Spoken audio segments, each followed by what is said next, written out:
I just opened up Twitter today, and an astrologer there that I follow, and I really love her work, named Ania on Twitter.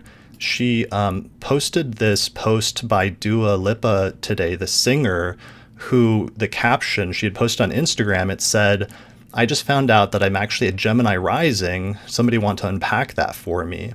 So basically, it sounds like she must have just like dug out her birth certificate or some sort of birth record and then found out that she had a completely different birth time than what she thought. And Dua Lipa, of course, is like a famous singer. She was actually, her single was actually in the Barbie movie, in like the dance scene at the beginning when everyone's dancing. That was Dua Lipa singing during that. So she's actually had a pretty notable summer. So, what's interesting is up to this point, she thought and everybody else thought that she had Libra rising, but the birth time that she found was so radically different that it's actually giving Gemini rising. So here's the new chart with 22 Gemini rising. And the very first thing that my eyes were drawn to in this chart is that she has Mercury at 19 degrees of Virgo. 19 degrees of Virgo. And what's crazy about that is because, I just did the forecast. And so I know that Mercury just stationed retrograde around the same degrees of Virgo at like 22 Virgo. And just yesterday, Mercury was retrograde at 19 degrees of Virgo. And then today she posted this, where Mercury's now at like 18 degrees of Virgo. But it probably means that what happened was that she found this out yesterday, basically in the past, 24 hours. Let me put up the bi-wheel chart. When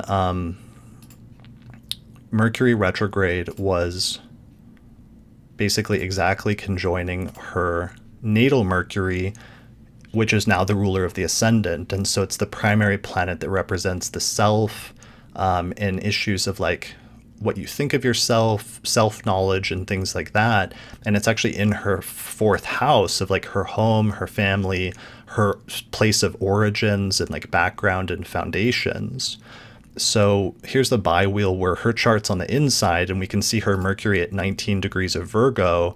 And then we see Mercury in the sky right now is retrograde and has just passed over and conjoined that natal Mercury.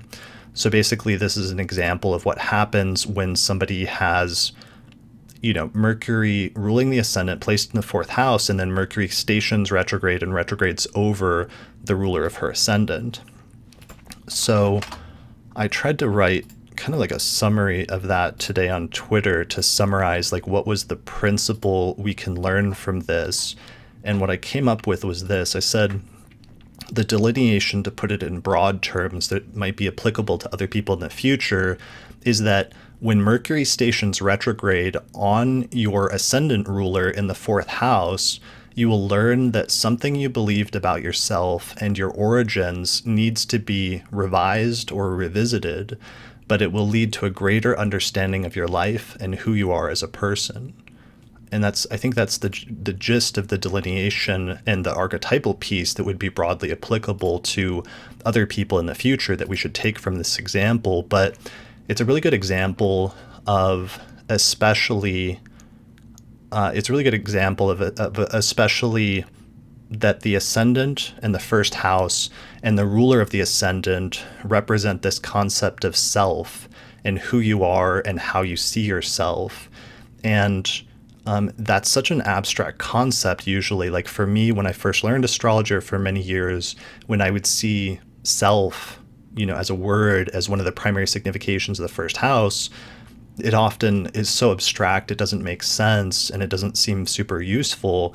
But in fact, sometimes in our life, that concept of the first house as the self and the ruler of the ascendant as representing the self in the chart can sometimes have a very concrete manifestation when, especially in this instance, like with a retrograde, there's something that you thought you knew about yourself, or there's some way that you conceptualize yourself or how you appear to the world. In this instance, she thought she was Libra rising, but then you go through retrograde and there's a challenge or there's a change to that, and then all of a sudden your views on yourself have to be revised and somehow change for some reason. That's a really common experience that I see with transits to the first house or planets in the first house, or sometimes to the ruler of the first house, is changes to the native sense of self. So yeah, everyone should think about that and reflect on that. I think I've talked about, like recently in the episode with Kira that I did this month, how some of those transits have worked out for me. When I had like first house transits, and it was like changes to my appearance, but that was also, major changes sometimes to our appearance can feel like major changes to ourself and how we show up in the world.